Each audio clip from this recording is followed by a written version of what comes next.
SBSI Sumsel melakukan aksi unjuk rasa di halaman DPRD Sumsel dengan 3 tuntutan, yaitu menolak PP nomor 78 tahun 2015, tindak tegas perusahaan yang menolak BPJS, serta meminta pihak terkait untuk mengawasi perusahaan yang akan memakai tenaga kerja asing sesuai dengan rencana penggunaan tenaga kerja asing.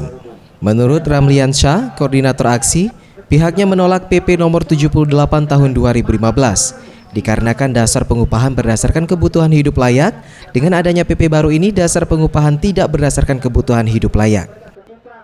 Kehidupan hidup layak, namun hari ini PP mengatur bahwa mengatur ditariknya KHL daripada untuk ajuan.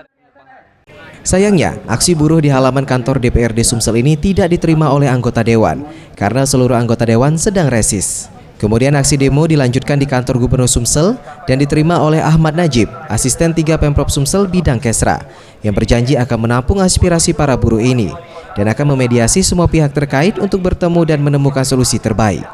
Kita di dalam perlindungan baik itu keselamatan kerja, kesehatan dan semuanya itu sudah diatur di dalam aturan. Jadi yang paling penting perusahaan-perusahaan itu harus menyadari bahwa buruh ini juga penting. Farel Dwi Satria, Sriwijaya TV. Tetap ada.